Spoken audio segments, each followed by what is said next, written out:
Do not give that which is holy, the sacred thing, to the dog. Do not throw your pearls before hawks, lest they trample upon them with their feet and turn and tear you in. These are the words of Matthew recorded in Matthew 7. And I want to share it with you, but before we can get to that verse, don't throw your pearls for the swines and for the dogs because they can attack you.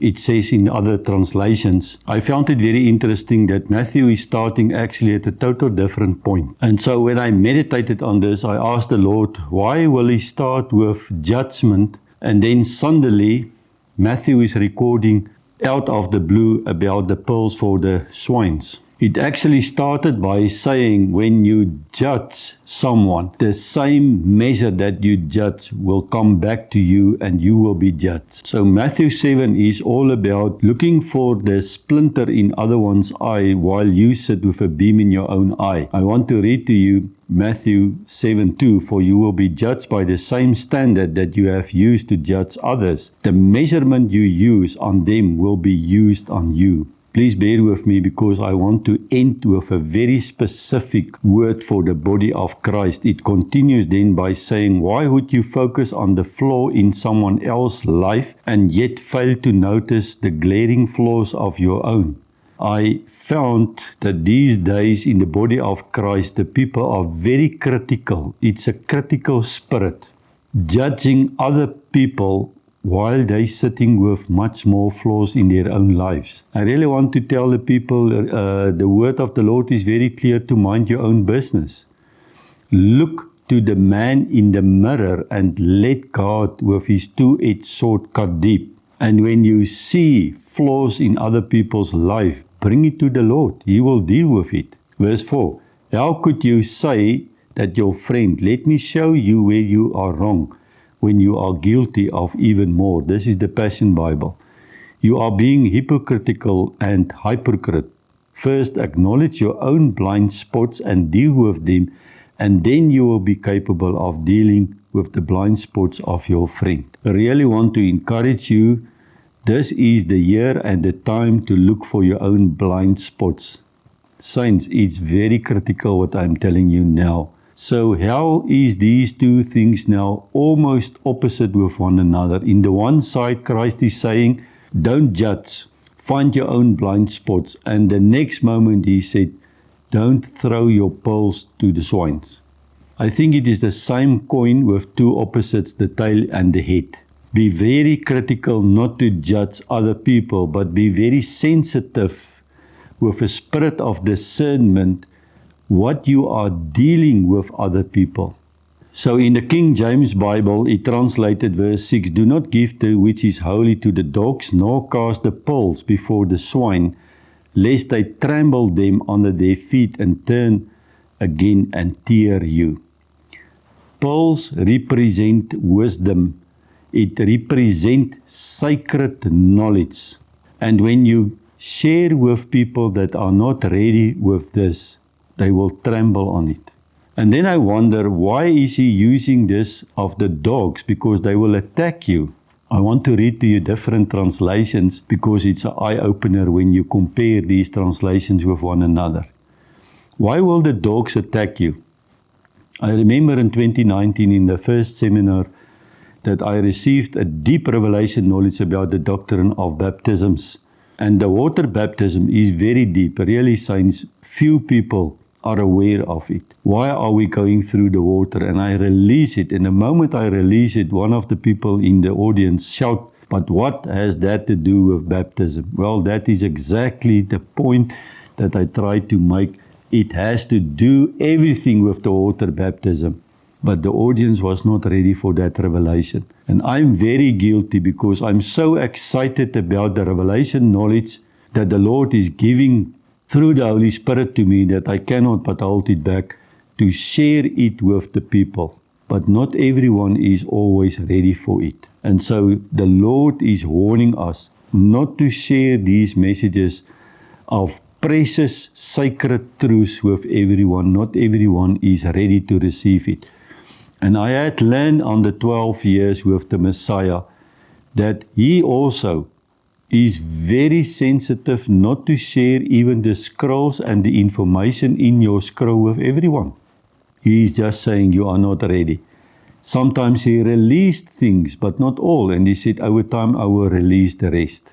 Even the Lord knows not to throw his pearls in front of people that is not ready for it. So swines and pigs, they are unclean animals and they cannot appreciate and recognize the value that we share information with them. So what is the lesson here that we need to learn? Do not waste valuable spiritual teachings, time and deep personal insight on people who will not appreciate them and who might even mock or attack you for it. So this is a warning for all of us. Let's hold back. Now is the time to keep our cards close to our chest, because the Lord Almighty is cleaning up all things in his body. Before we close, I want to read to you different translations. CJB, it is the Complete Jewish Bible, is saying, don't give the dogs what is holy. That is the point. And don't throw your pearls to the pigs. If you do, they may trample them under their feet and then turn and attack you. You see, that is exactly when you start giving the people a revelation knowledge. Let's just take baptism. There are many people who do not believe that you need to be immersed as an adult, because they think that when you sprinkle water as a baby, it's sufficient. But it is not biblical. And they can easily attack you on these things. The CEV say, don't give the dogs what belongs to God. They will only turn and attack you. Don't throw pearls down in front of pigs. They will trample all over it. The Expanded Bible is saying, don't give holy things to dogs and don't throw your pearls before pigs, swine. Pigs will only trample on them and dogs will turn and attack you. And then in brackets they say, they will trample them and turn to attack you, pigs who are ritually unclean and dogs who are considered scavengers. I found it very interesting that there are people really with a spirit of scavengers. They are like these in Afrikaans, aasvoëls. They just come and sit and eat, even the take and leftovers. They eat, but they do not contribute anything. I'm not critical, I'm not just mental, I'm just saying what the word of the Lord is warning us not to do. Saints, I want to close to tell you about James 1, because James 1 is telling us it is time for us to look in the mirror. It is time to be very honest with the man in the mirror. What are you seeing? I want you to pause for a moment over this weekend maybe, and then just sit in quietness and think for yourself the situation that you are currently in. It doesn't matter what is your situation. It matters that you sit down, meditate on your situation. And if you find anything wrong and you blame any person, any circumstances because of what you are currently experiencing in, you are missing the man in the mirror. You have to come clean to face the man in the mirror. The problem in your life is the one that you see in the mirror. So James 1 is recording it and he says, it is as if you look in the mirror, you turn around and you don't know what you see. And so we need to find our identity in Christ Jesus in the scriptures, to take then and identify the pieces in your life, put it on the altar, and wait for the fire of the Lord to burn your heart. That is really to come clean. That is to deal with your own blind spots. Don't now try to take out the splinter and the blind spots on other people. Forget about them. It's not your business. And if you do find blind spots, then take it and give it to the Lord. The Lord Almighty will deal with itself in its own person. If you are now in blame shifting, you sabotage and hinder the process what the Holy Spirit is currently doing in the body of Christ. Saints, the Lord is busy with me the last 6 months, the last 6 weeks, the last 6 days, the last 6 hours and 6 minutes. I am currently on the surgery table and we go deep with this two-edged sword that I will come to. It is time now to clean up, to build the capacity when the Lord Almighty is pouring out the blessing and the glory, that we will be at that place to receive it. Can I read to you James 1:22? But become doers of the word. Become doers of the word of God. not listening. It is not information to you, saints. It's to do it. It is to apply it. It is to come clean. It is to submit and to reprove and correct you. And not hearers only, deceiving your own self. For if anyone is a hearer of the word and not a doer, he is like a man studying his natural face in the mirror. For he studied himself, he went his way, immediately he forgot what he was looked like. So when you look in the mirror, then Hebrew 4:12 is coming with the two-edged sword, cutting deep. It is to split the marrow and the bone between the spirit and the soul, the intention of the heart and the thoughts. That is the surgery. And I want you to go through Hebrew 3 and 4 and read for yourself about the dominion rest. There remains a rest for my people to enter, the Lord is saying. Let us labor to enter that rest. And then just when Paul said we need to labor now to enter that rest, he jumped to the two-edged sword. It seems to me for us to truly cease from our own works is to face the man in the mirror, to look and to put the pieces on the altar, to allow the two-edged sword to cut very deep. Let me read to you the Passion Bible. For we have the living word of God, which is full of energy. It pierces more sharply than a two-edged sword. It will even penetrate to the very core of our being, where the soul and the spirit, the bone and the marrow meets. It interprets and reveals the true thoughts and the secret motives of the heart. That is the point today.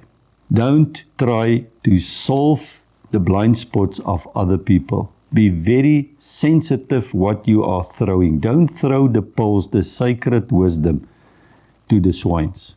Because the dog, like scavengers, will come and they will attack you. TLV is saying, for the word of God is a living and active, sharper than a two-edged sword, piercing right through to a separation of the soul and the spirit, the joints and the marrow, and able to judge the thoughts and intention of the heart. I really hope that the Holy Spirit is currently ministering to you, because He is ministering to me, and I am releasing these words so to encourage you not to rush but to wait until Lord Almighty is dealing with all the filthiness. David wrote that in the evening, that the Holy Spirit is coming in through a visitation to search through his hearts and then to clean up his soul through the fire, to purify his soul in the fire. Until what?